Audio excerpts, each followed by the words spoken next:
We all have seen the immense impacts of climate change in many parts of the globe, manifesting itself in the form of hurricanes, storms, extreme weather patterns, flooding, famine, drought, hot temperatures.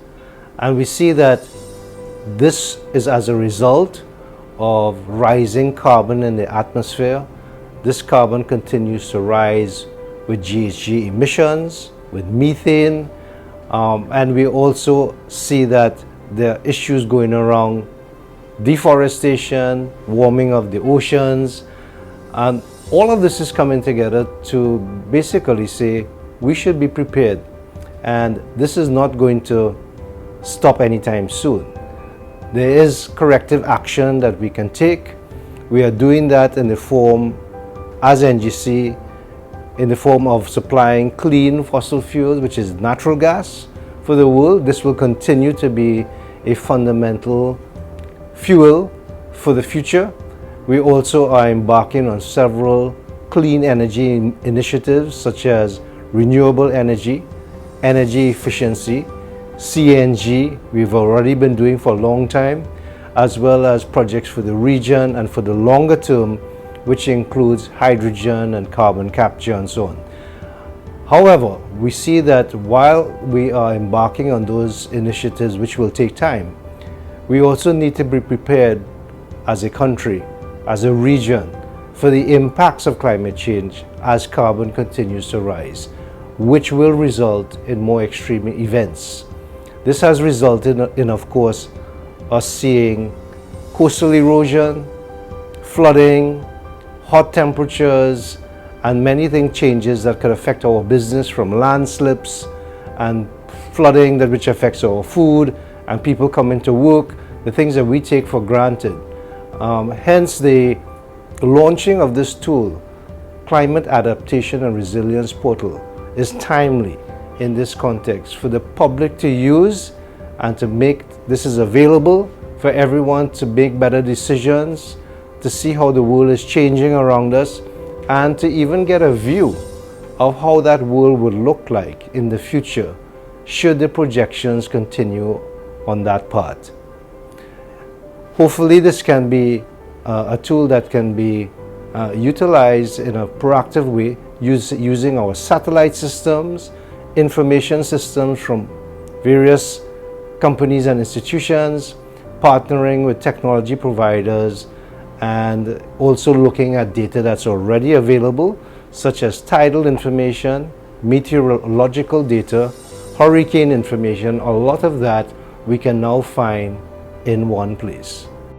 And therefore we have put together this tool, which Mario will talk about and give in more detail, but this is the reason why we are doing this portal for Trinidad and Tobago and for the Caribbean region.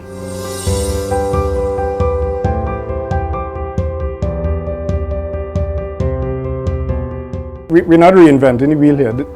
We have data available in multiple sources, global data sets, as well as right here in Trinidad and Tobago, our institutions such as the IMA, TT Met Services, the ODPM. We have several agencies that already have useful data that we could use to help make predictions and better decisions around climate adaptation. So the portal really it's a one-stop shop, not to be cliched, where we could find useful tools, information, and really it's for the average citizen to be able to wrap their minds around what is climate change, how it's affecting us already, and what some of the models saying about the likely impacts into the foreseeable future. So just to give an example, sea level rise. In NOAA's latest sea level rise report, by 2040, the region, which includes North America and the Caribbean, can expect sea level to rise by an additional 10 to 17 inches. So that might not seem that ominous at first, but sea level rise of that magnitude would lead to many nearshore coastal areas being inundated by water. And sea level rise acts as a threat multiplier So we have things like coastal erosion being worsened. We have things like our availability to safe drinking water being impacted, our ability to produce food, and most of our food is grown in delta or nearshore areas close to, as well as close to river basins. So in Trinidad, for example, we could see as early as the 2040s, places like the Caroni Swamp starting to become inundated with water. We could see places or transportation networks being threatened, and many homes, businesses, communities in low-lying areas, particularly in the Caroni floodplain, being impacted. So what can we do about it? There's a saying that I think is quite relevant to what we're doing here with the Climate Adaptation and Resilience Portal. To be forewarned is to be forearmed. So if we know these impacts are likely to come based on all scientific models, we could start making more informed decisions. For example, in purchasing a home. Do you purchase a home in an area that is likely in 15 to 20 years to start seeing more adverse impacts from sea level rise or coastal erosion? The cost of insurance, that is likely to significantly go up. So from the individual to the business to the state, these climate adaptation and climate impacts need to be part of the decision-making process in whatever decision you take.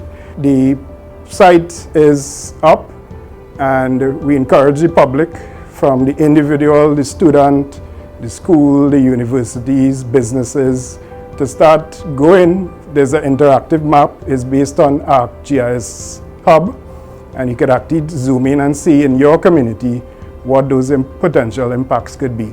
Apart from sea level, we look at rainfall, temperature, we look at those projections. So for example, if you're into agriculture, would you continue to plant your crops and develop a business around agriculture in an area that's projected to become drier or even wetter? So all these things we hope would be useful tools that the public could use to make better decisions to help reduce their exposure to climate impacts.